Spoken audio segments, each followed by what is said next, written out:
Democrat Simon Silva won the primary with 49% of the votes. He was endorsed by Mayor Mary Salas and the San Diego County Democratic Party. All of that made him a heavy favorite to defeat his opponent, Dan Smith, in the general election.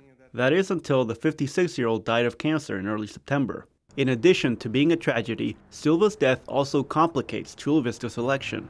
So much so that city council members asked for legal advice during a public meeting in September. They wanted to know what would happen if Silva wins.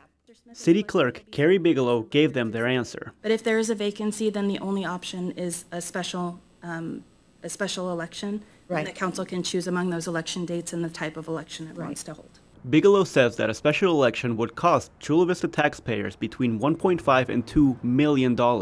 And Chula Vista doesn't have that kind of money to spend. The city has a structural budget deficit that's forced the city council to cut services in recent years. So it's come as a bit of a shock to some residents that Mayor Salas and other Democrats are still campaigning for Silva, even though electing him would cost the city millions. One local resident asked the mayor why she continues to publicly support the dead candidate.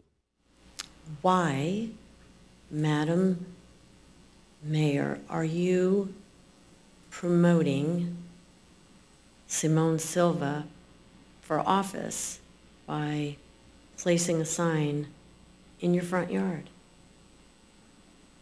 That puzzles me, and it makes me feel like our city council and our mayor are playing politics with this election. The mayor was visibly offended by the question.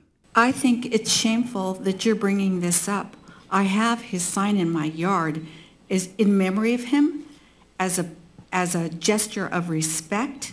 And so I think the only ones that are being disrespectful here are the ones that are talking about us playing politics with this. Salas said that she couldn't really understand how people might interpret a campaign sign on her front lawn as a political statement. It's just beyond belief to me. And for you to even ask me what my motives are on putting a sign in my yard to respect somebody, it's not politics. It's about love of a man that had a terrific character, and it's just appalling to me that that would be interpreted that way. But that's exactly how a number of people are interpreting it, including Smith, Silva's Republican opponent. He says that city leaders and the local Democratic Party are still outwardly supporting the deceased candidate. I think that the city in general, that the voters would think that the $1.5 million, I believe that Ms. Bigelow was talking about, would be so much better spent.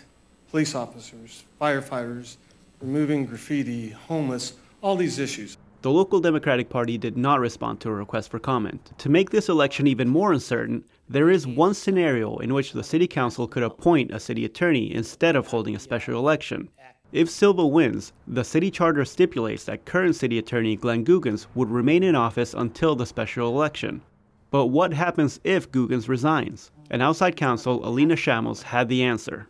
If Mr. Guggens does resign, then it is our interpretation of the charter that there is some discretion for the city council to appoint a new city attorney. However, Guggens confirmed this week that he plans to continue serving as the interim city attorney until his successor is elected. Gustavo Solis, KPBS News.